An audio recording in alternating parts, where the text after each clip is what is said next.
Good morning, everyone. Welcome back to the Celtic Way. I am your host, John McGinley. I'm joined by a special guest this morning, Euan Davidson. You may know him from other YouTube channels. Once upon a time, we were on 67 Hail together. He does make appearances on Hamish's Celtic AM channel as well. But you know, he's a man about town, aren't you, Euan? You do bits and pieces everywhere, and you're doing a bit of writing for us at the moment, a bit of freelance writing for the Celtic Way. And you may have seen his article recently. He's got more coming up over the weekend. So we welcome Euan Davidson to the Celtic Way. How are you doing this morning, Euan? I'm great, yeah. Thanks for having me on, and hi to everyone watching. Yeah, I'm doing well. Apparently, I'm Scotland's palest man, but like apart from that, the camera doesn't lie, I suppose. But yeah, if you can put up with that, then hopefully I'll be able to provide some kind of insight for tonight's game against Utrecht. Okay, everyone. Yeah, we're looking forward to a chat about Celtic this morning. Of course, lots to go over: transfer chat, Utrecht chat, Europa League chat. There's lots to cover. It's Euan's first time on the show, so if there's any major issues with the audio levels or our kind of volume against each other, please let me know in the live chat. I will try and sort it as we go. No jokers, please. Please don't tell me that Euan's muted when he's not. We have that sometimes. Don't be a pest. Be friendly this morning, everyone. We welcome everyone into the live chat. It's good to see all the regulars popping in and saying hello. Euan, so yeah, I mean, where do you want to start? Will we go over some of Matt O'Neill's comments yesterday on transfers? I think that might be a good place to start. Everyone's anxious about transfers at this time of year, so I'm keen to get your thoughts on that. So everyone would have seen, or most people would have seen, Matt O'Neill's broadcast press conference yesterday. Obviously, that gets uploaded to the Celtic YouTube. He also did a sit-down interview with some of the written press as well, and so we got quotes from him as well. He kind of expanded on his transfer comments. Now, some people, his mileage will vary on this and how they're feeling about this and how they're feeling about what Matt O'Neill's saying about transfers. He insists there's no kind of conflict with the Celtic board. You know, he says, trust me on this one, there's not a division. I'm trying to see what we can get.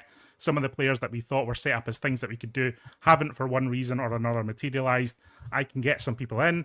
There's some things that you thought, yeah, that's really good and looks great, and 25 minutes later something changes, like a price, or somebody else comes in, or believe it or not, clubs with bigger assets in that sense. But Celtic is Celtic. I'm still very hopeful. The manager's consistently using the word hopeful with regard to Celtic transfers, which irks people a little bit. And he says it would be foolish to focus on one or two and then be thwarted at the last minute. So we have a number, and most of them I think are of decent quality. Who's to say we might not spend money? There is a willingness. I mean, everyone's looking for someone to blame here, Euan, around this transfer stuff. Everyone's looking for the drama behind the scenes. I think my take on it is basically the kind of the most likely scenario, in that there probably is no drama behind the scenes. Celtic probably just aren't very good at doing this right now, which is kind of my take on it. Yeah, I mean, what's the famous phrase? The Gregorian calendar is a tough time to do business. But I know, you know, they've had their struggles in January before Celtic. It's the lack of preparedness. There's two things that really stand out for me. The first being that I know Martin O'Neill is being compensated for his work as Celtic manager again, and I understand that he's voluntarily taken on the pressures and everything that brings. But also, I feel like he's in a very, very unfair position where he's essentially the spokesperson, the respectable spokesperson for a club that's in absolute shambles behind the scenes. And the second thing is a point that he's made a couple of times now in press conferences, where he's rightly pointed out that there was a transfer strategy. Allegedly, there would have been a transfer strategy for Brendan Rodgers. Brendan Rodgers leaves. There would have been a transfer strategy for Wilfried Nancy. Wilfried Nancy leaves. So it just points again at this, and so many Celtic fans, and I include myself in this, have been moaning for years about the fact that there's no real continuity between managers. It all seems very disconnected. We move from kind of playing ethos to playing ethos that requires different sets of players, different abilities, and we end up scrambling around desperately. And it is particularly punctuated this window, given all the managerial upheaval. But there doesn't seem to be any joined up thinking at any department. And I think there was a point that either yourself or Hamish made on the weekly that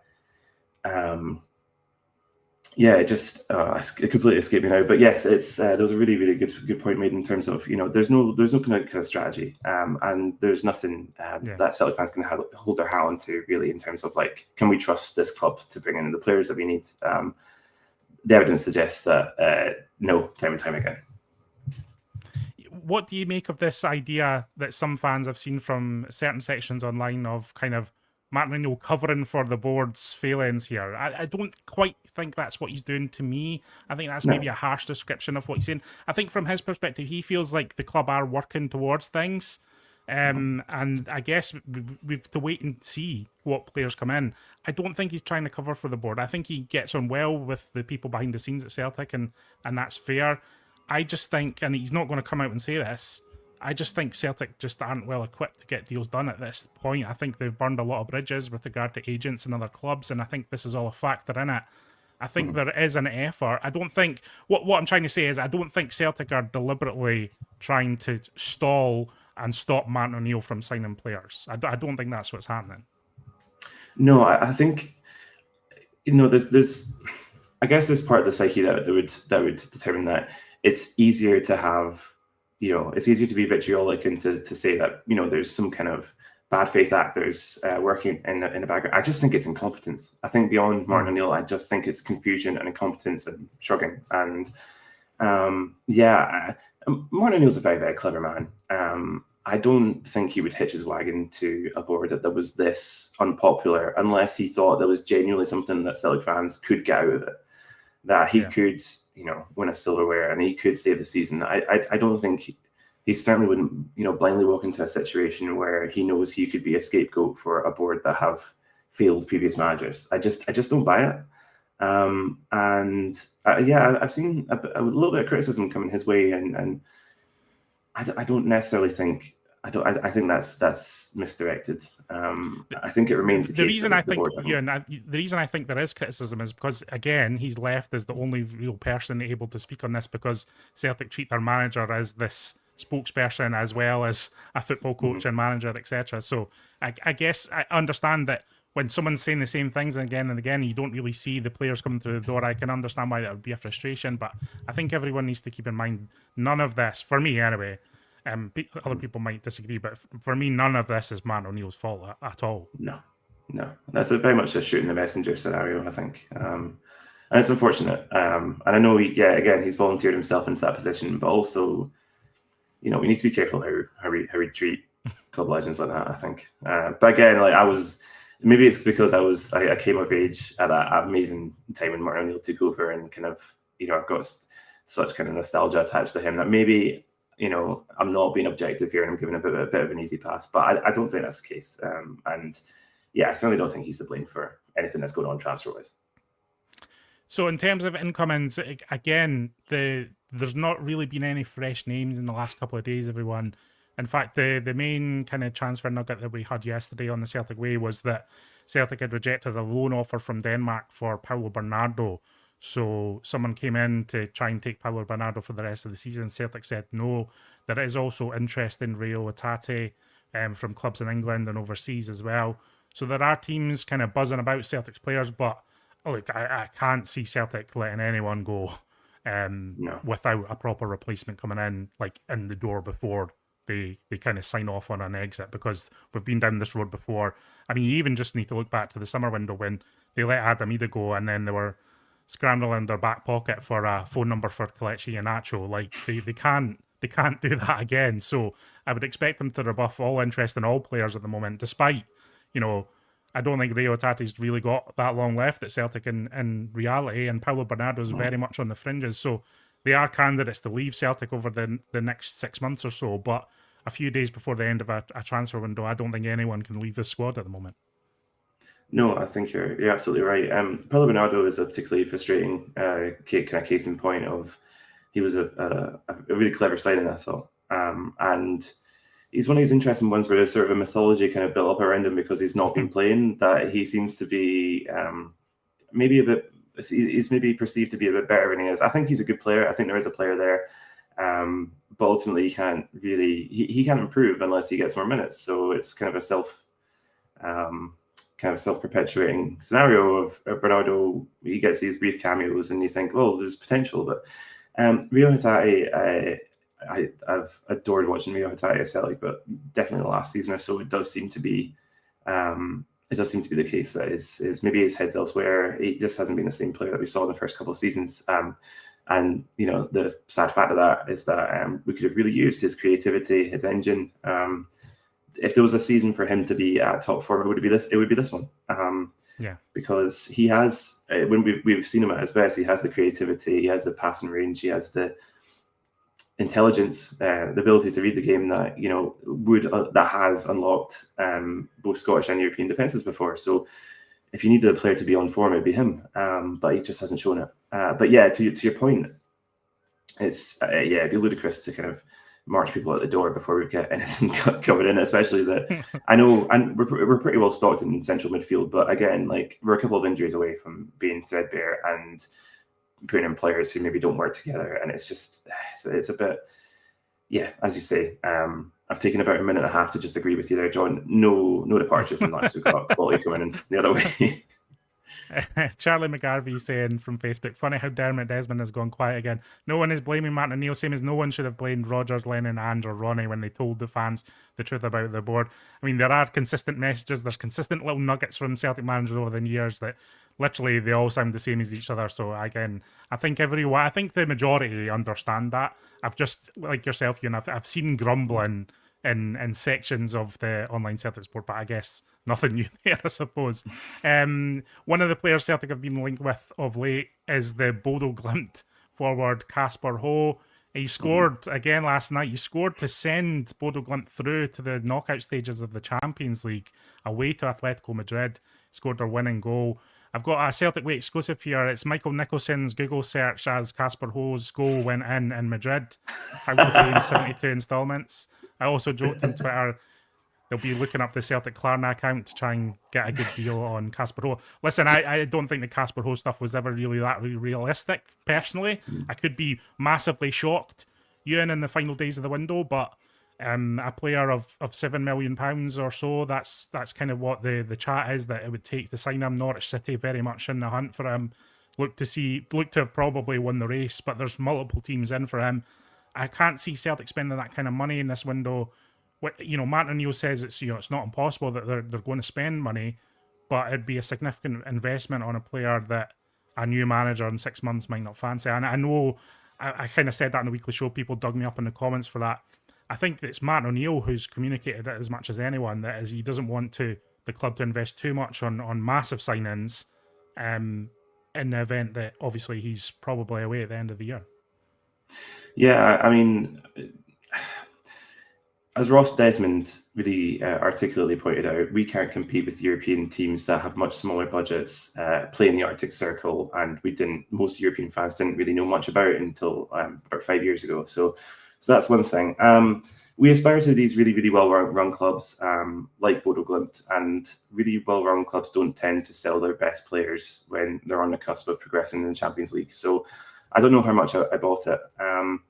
There's also the factor that I don't know if we have a leak that goes straight to Norfolk or something, but we seem to be linked with the same players as Norwich on a scary basis with incredible regularity. So whoever's, maybe that's an investigative piece for someone else to do. But was there not once a hashtag Celtic Norwich family, Euan? Maybe it's to do with that. maybe. I mean, I'm happy to go to East Anglia.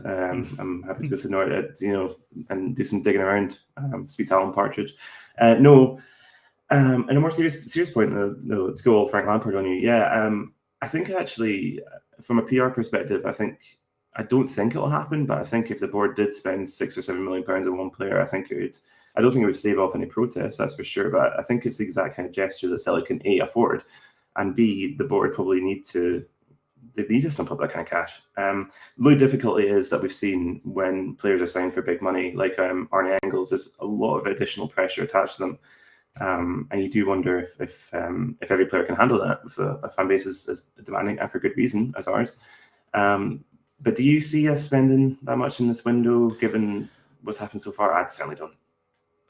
Not really. It's not that I don't want Celtic to. I think there is an argument, and kind of Martin O'Neill was saying this yesterday, there's an argument that, if a player is of a certain quality, they're going to be suitable for any manager at Celtic, and I appreciate that. Just all the mood music coming out of Celtic over the last month or so has been that loan signings have been the priority because one, they might be the easiest deals to do, and two, it allows Celtic to put further commitment into any future manager.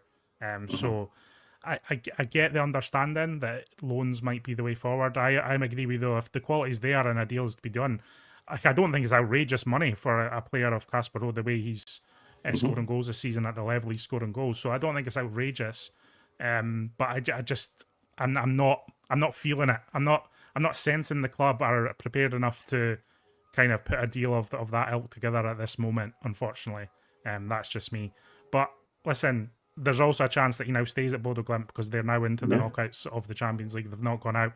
The interesting comments from their kind of sporting director last week where he said there's two ways to make money in football. You can sell players, but you can also earn a lot of money through prize money. And when a club is in the Champions League and there's a direct route to riches, then it might make sense for them to keep their strongest team together. So I guess he might not end up moving to Norwich or Celtic or anywhere. But I just never felt it was a realistic link. Although, like my understanding is that Celtic's interest in the player is genuine. Like they have been looking at him, but with so many teams in for him and the price tag, towards £10 million, it's just I don't trust Celtic's capability to pull it off. To be honest with you, but we live in eternal hope for transfers, Euan. Transfers don't matter tonight, of course. It's make or break night in Europe for Celtic, Euan. You're going along tonight to Celtic Park to watch Celtic, knowing that a victory against the Dutch side Utrecht will guarantee progression into the knockout stages of the Europa League. How have you felt about this Europa League campaign in general? And are you on the bandwagon for very much Celtic wanting to get into the knockouts, or are you one of these cynics who go, it's just a distraction from the Scottish Premiership title race? I would never ever call European football a distraction. I think it's regardless of the level, I think it's where we need to be and it's what we should be doing. We should absolutely have aspirations of European football beyond January. And I know obviously the new formats dictate that it's going to go into January anyway. But beyond February, get into these knockouts. It's where we should be. I think a club of our resources, a club of our size should be competing. It's as simple as that. It's been an interesting campaign. Obviously with a litany of different managers. I think we've actually shown some really, really strong performances. Obviously, you go to the Feyenoord game as a really good example of everything kind of clicking.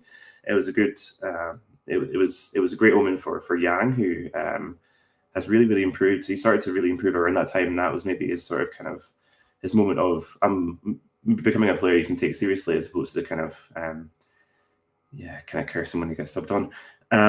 Utrecht tonight, interesting team. Actually, talking of Norwich, there's another Norwich link here. When we last played Utrecht, 2010-11, beat them 2-0 at home and then lost 4-0 away. And it was, at the time, future Norwich striker Rocky van Wolfswinkel who got a hat-trick. So everything is Norwich. Everything is Norwich. But yeah, it's been a really, really strange campaign. In terms of stuff we normally do well in Europe, even in the Champions League when we've suffered some very heavy defeats. Things like pass completion and possession have been quite substantially down. I think it's maybe because we've had these different managers and different approaches and that kind of thing. But it's been interesting, and it's a good marker of some of the sort of more fringe players. I think you can point to the likes of Colby Donovan, who's really benefited from the experience, and to an extent, like McCowan's benefited from the experience as well. There's a few players there who you'd say have maybe slightly improved just with playing in Europe, but. No, we should always be there. We should always be there. And no, I certainly don't see it as a distraction. I think that's quite a negative way to view something that should be really, really important to us as a football club, I think. Well, listen, I'm not going to suggest tonight is going to be an easy game by any means, because I don't think it should be characterised like that. But I think relative to the rest of the Europa League, it's about as kind of fixture as Celtic could have to guarantee their position in the knockout stages. Utrecht have only scored 3 goals in the Europa League. They've only got 1 point. And I think they've only got 1 win in their last 12 matches. You've done a wee bit of research in Utrecht. One of the things that we've obviously flagged up as well is that their main attacking threat, Victor Jensen, is out with a serious knee injury, which is terrible news for him. I think you noted that he'd scored 11 goals in his 16 games this season. if he's their main attacking threat and they're struggling to he's kind of deliver on that threat anyway, then he's going to be a massive miss for them tonight.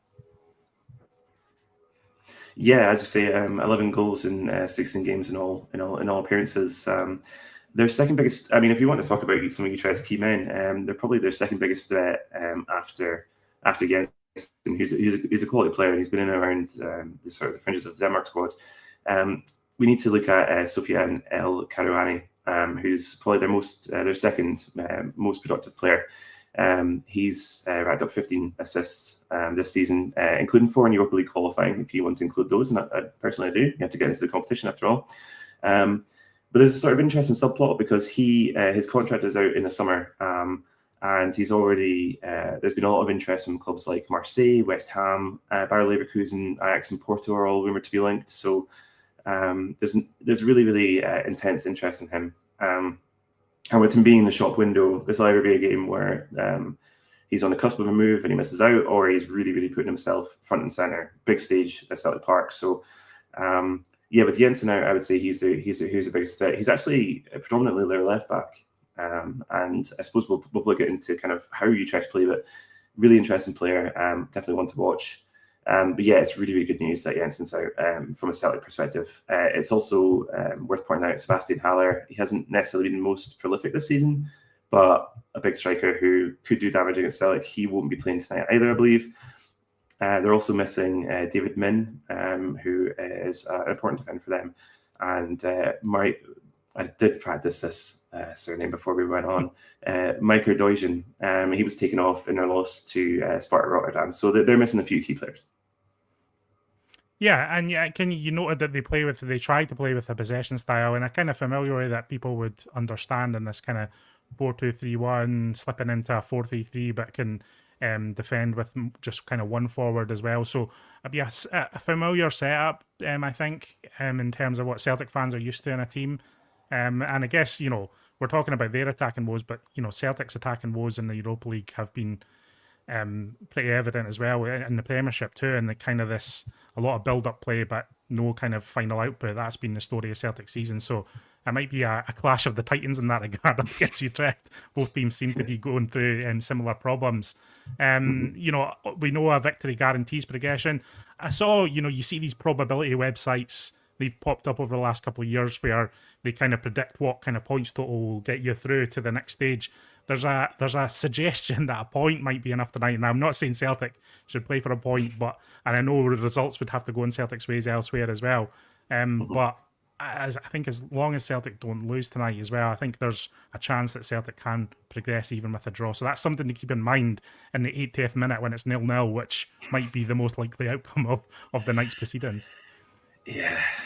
I mean, how do you feel about Celtic being favourites in a must-win European tie? It gives me a horrible feeling in my stomach, I have to be honest. But just to kind of pick up on what you said about a movable object against a stoppable force. In the Europa League, if you'd like a little stat, Celtic are 33rd from all the teams in the Europa League. There's 36 teams in the Europa League. We are 33rd for shots taken, about 9.3 a game.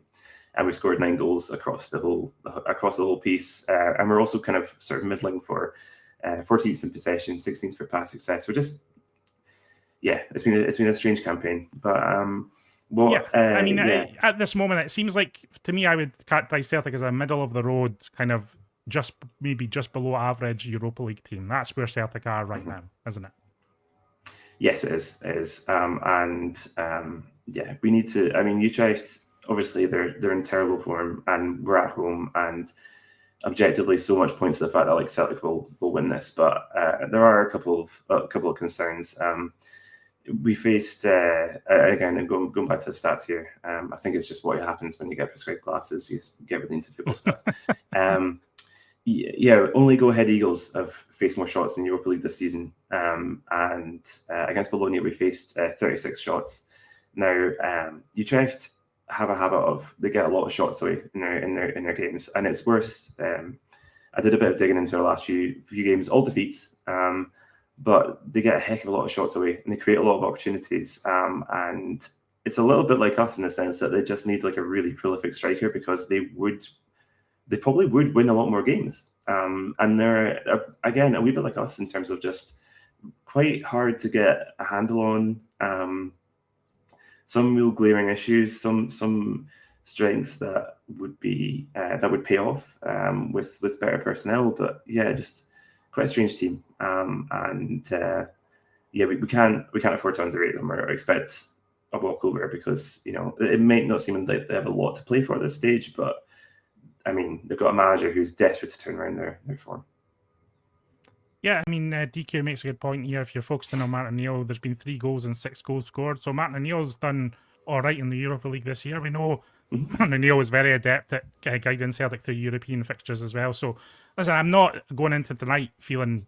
I think Celtic will win tonight. I think Celtic very much have the capability to win tonight. Again, I think Celtic on a good night should be putting away this team. And as I've said it before, but if we really want to think of ourselves as a knockout stage team in the Europa League, again, I don't think you can get a kinder kind of fixture than this evening against Utrecht. One player who's a regular for Utrecht, as we know, Euan, is none other than Vasilis Barkas. He will be returning to Celtic Park tonight. He was on media duties for FC Utrecht yesterday at the UEFA press conference, and he was obviously asked about his Celtic time, his spell at Celtic, and various aspects around that. He said he had no regrets about moving to Celtic because he always learns a lesson. Of course, I came in a difficult period here, he said. It was a fast choice from Greece to come here, different weather. I think the biggest problem was the COVID period. I never came together with my teammates, and to be honest, I never met the country 100%. So yeah, I don't regret it. My son was born here. It was poor, but I think it wasn't only me who wasn't at a high level. He says, I have nothing to prove to anyone. I'm here to help my team. I don't care what the others think about me. It kind of speaks to this idea. Obviously, Celtic were very divided in that season. Scott Brown's spoken about this recently, where the setup at Lennoxtown and the way that the squad was divided between different dressing rooms means that for a figure like Barkas, he couldn't just go over to Barkas and help him through that difficult period. Barkas very much became an isolated figure at Celtic, and I think there was a lack of support around what he was going through at that time. Obviously, his form wasn't great. He made a couple of mistakes, a few unkind nicknames kind of came up around Vasilis Barkas. I felt sorry for him actually during his time at Celtic, and I kind of reading back, it's not nice to hear he went through a difficult time, and he did kind of feel that isolation at Celtic. Yeah, I mean, it couldn't really have been much worse for him. He moved across the world. He had been a really, really in-form goalkeeper in the national team, really hotly tipped, a lot of interest in him.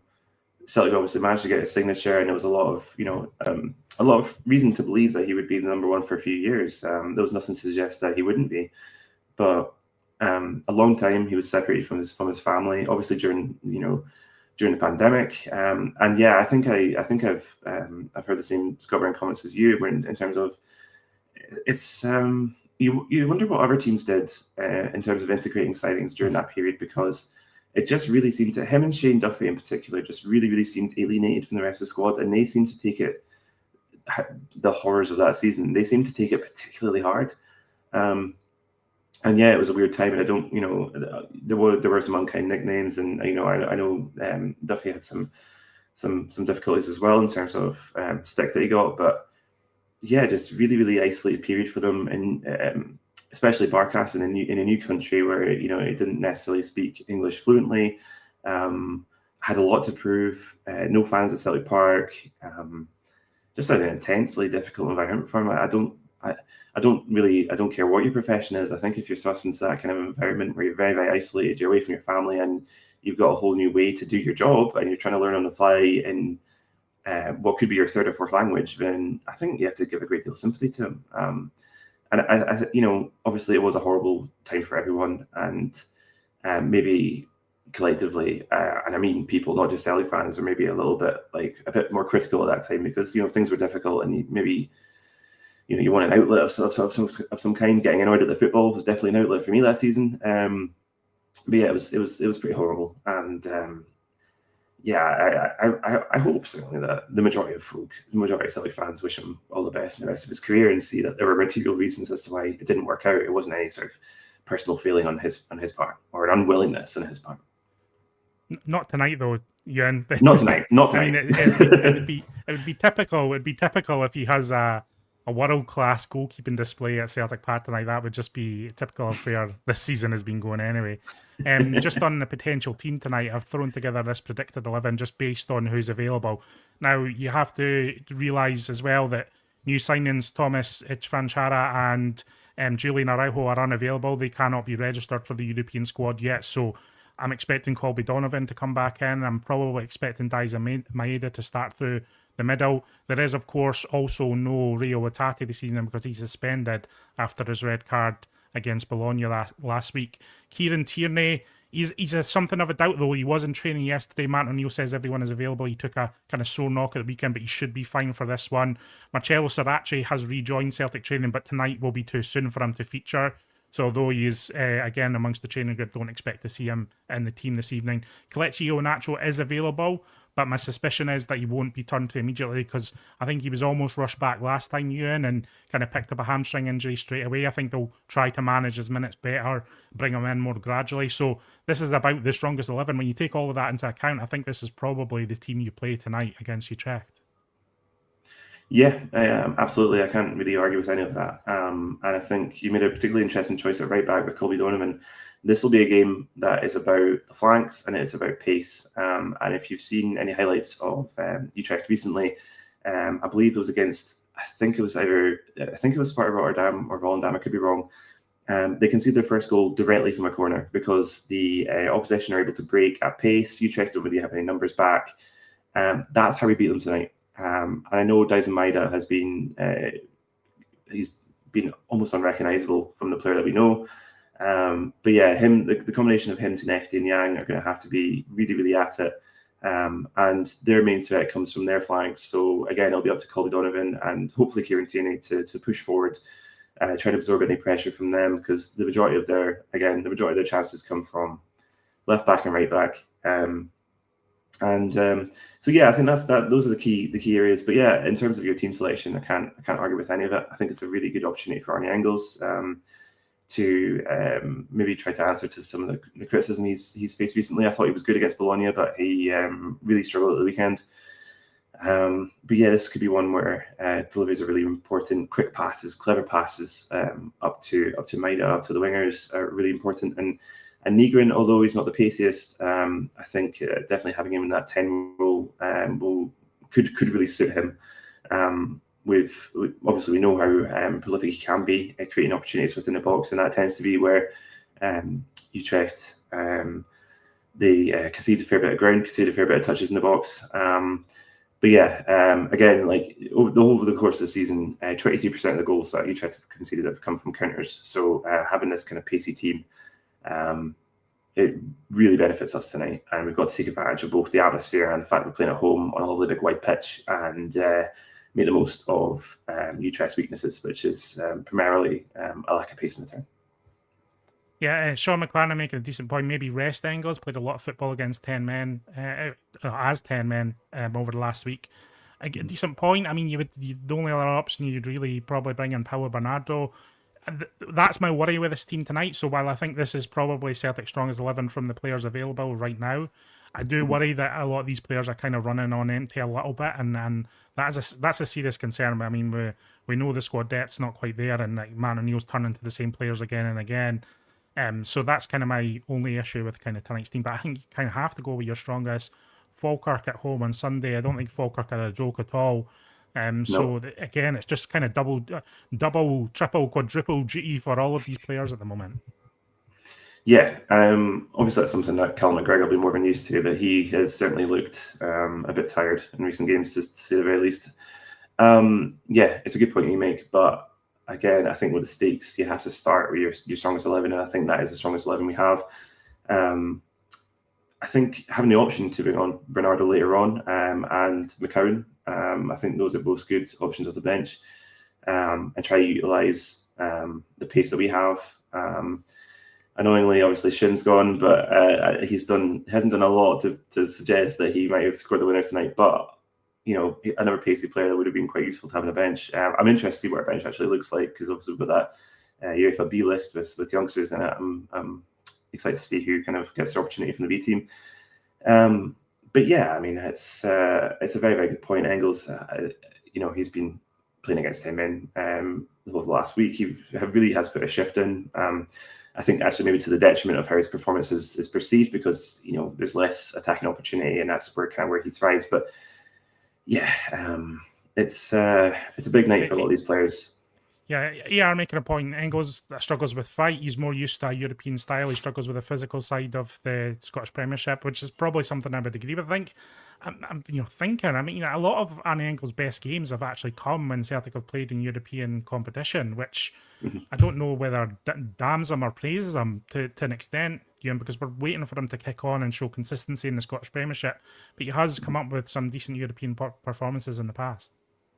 Yeah, and it's those Champions League performances in his first 6 months that always made me think there's a player there we just need to nurture. And I don't want to say build the team around him. I think that's dramatic, but we need to nurture what he's best at. And yeah, it's the inconsistency that bothers me more than the lack of physicality in the league. I don't know if I necessarily see that as much myself. I think I could be convinced, but I think my issue is more with it's just a general inconsistency about Annie Engels, and you especially see that domestically, because he'll put in one really, really good performance and you'll think, okay, he's back, he's doing what he needs to be doing, and then we'll get a game against Hearts where obviously mitigating factors and you have to do more defensive work than he probably would have liked. But yeah, it's a tricky one. And I know there have been rumours linking him with a move away, and to an extent, if we were able to make any sort of profit on him, you could make the argument that it'd be worth selling him. But it's these European games. He does have a habit of turning up, and we really need him to. And despite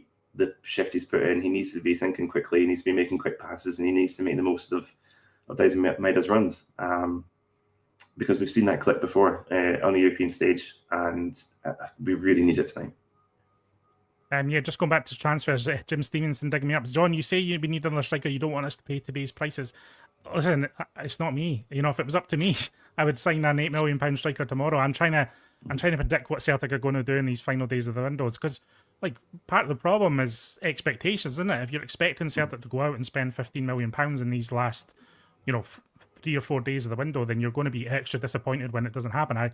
All I'm trying to say is I don't think that is going to happen. I'm not saying Celtic shouldn't be spending money on players. I just think the situation Celtic are in, I just can't see them doing it, frankly. Just knowing how they operate, it's a struggle for them to spend serious money at the best of time, never mind when they've got an interim manager in place. So just, again, because sometimes when you state the reality of the situation Celtic is in, it can be frustrating you, and it's frustrating for me, it's frustrating for everyone. But we can't pretend Celtic are in a situation where they're going to go out and splash cash, and that Celtic are going to go on a monster Europa League run. The reality is that Celtic are a pretty average Europa League side. They're probably not going to spend a lot of money in these final days of the window, and that Matt O'Neill is going to have to work wonders to get anything joyful out of the season. That's just how I see it.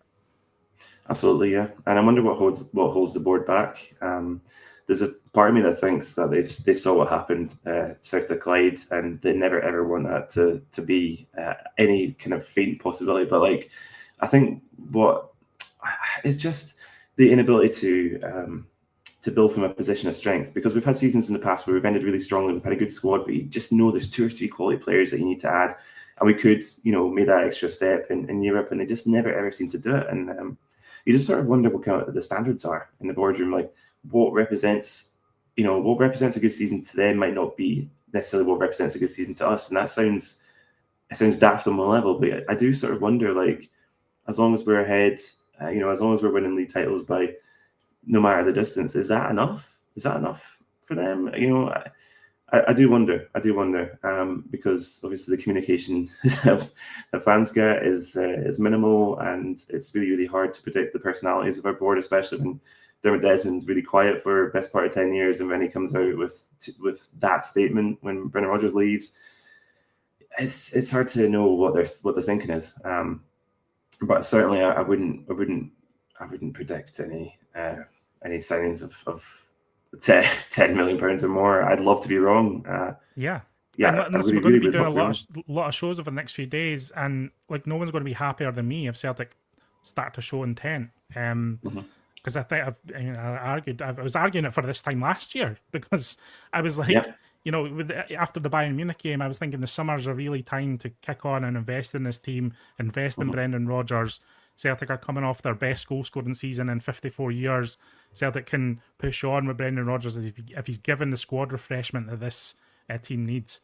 But unfortunately, that didn't happen. And the series of mistakes that have led up to this point has put Celtic in a pretty snookered situation from my perspective. And it's no one's fault but Celtic's. I'm not absolving the board or anyone for any of it. But this situation where we're three or 4 days away from the end of the transfer window, you've got a temporary manager in place, you've got a half depleted squad.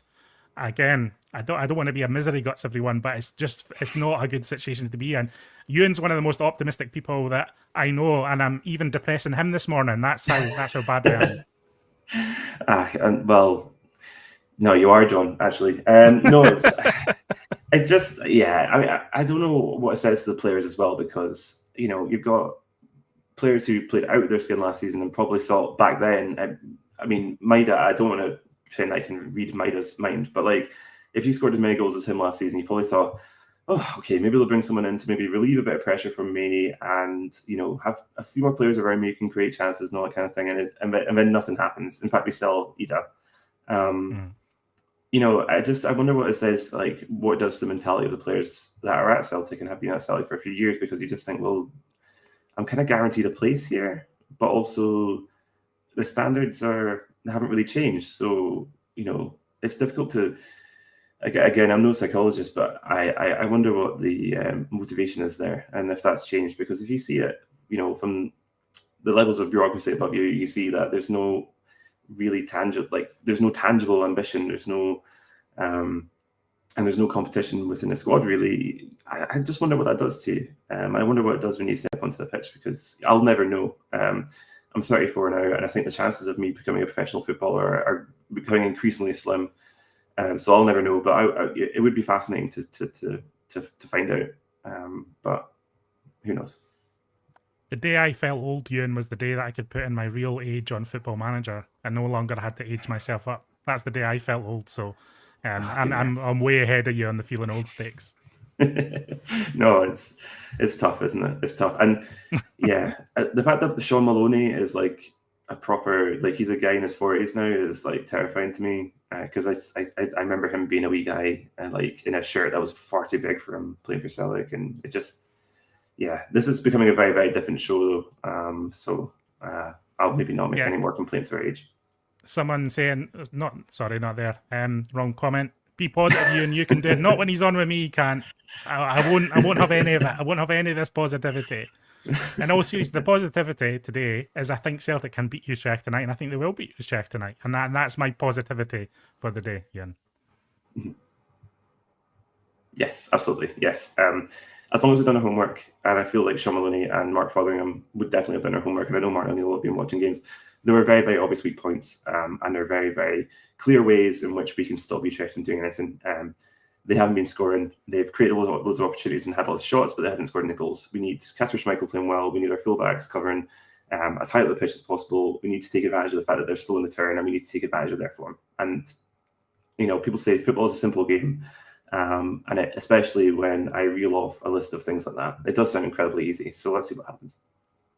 Euan, just before we go, you're going along tonight. Yeah, I don't think you said to me before we came on you didn't buy the Europa League pass. You've been kind of going with the games as they come. What kind of atmosphere are you expecting tonight? Obviously, Green Brigade's still not there. There's issues with the atmosphere around the stadium. It's one of those ones where the support need to get behind the team, but it's been a strange atmosphere at Celtic Park recently. That's fair to say. How are you finding the atmosphere and the kind of the support from the stands for the team on the pitch at the moment? Yeah, I mean, listen, I'm not going to tell anyone how to support Celtic, but it does feel very quiet and it feels very anxious a lot of the time at Celtic Park. I think, and before you could say, when we're a goal up, things ease a little bit. There's a bit more kind of, there's more singing, there's more noise, but I think we're maybe still a little bit scarred by this sort of the Wilfred Nancy experiment when we could be a goal or two up and it wouldn't necessarily mean we'd see out that game. So yeah, a lot of anxiety, a lot of, I think it's more difficult because, we don't necessarily have one section of fans directing the chanting, directing the songs. And I think that for good reason. I think collectively we've become quite reliant on that. Every choir has a choir master, every orchestra has a conductor, all this stuff. But it does feel a wee bit fragmented in places, and yeah, I think it's tricky because I think a lot of Celtic supporters want to make the noise that we've always made, and we want to have that atmosphere, but it's difficult to get it started. Once we're started, it's fine, but it's difficult getting started. And I think there's maybe a little bit of kind of,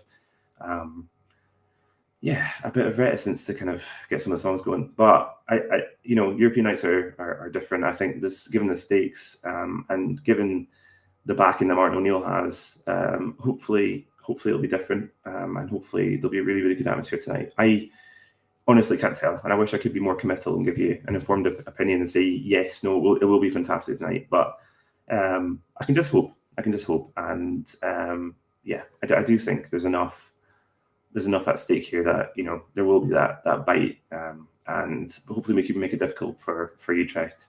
That's the hope anyway. I don't want to hear any other players talking about how nice it was playing at Celtic Park afterwards, because that does my head in. I can't stand it. I don't want to hear how nice it was. I want to hear it was terrible and that you lost 4-0, and it was a chastening night. Yes, we'll all take that. We'll all take that.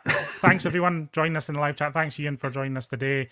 We won't have a live reaction tonight, everyone. It's difficult at the moment from Celtic Park because we're not allowed to film within Celtic Park, etc. And it's a whole thing. So we will be back tomorrow morning, though. Tony and Josh, I think, will be on in the morning. So you'll get Tony's reaction to the Europa League match and the European scene at Celtic, win, lose, or draw. And hopefully we're not relying on a late Kasper Schmeichel winner. Did you see the Benfica goal last night in the Champions League? And hopefully it doesn't transpire that way. I'm not sure Kasper Schmeichel could quite pull that one off. I mean, it's a lot of running from box to box, isn't it? I don't know if I necessarily trust Kasper Schmeichel in current form to do that. You never know. It would be quite funny for Martin O'Neill to find a way to one-up Jose Mourinho, though. So maybe Kasper Schmeichel scores twice. Who knows? Yeah. Okay. Bit of revenge.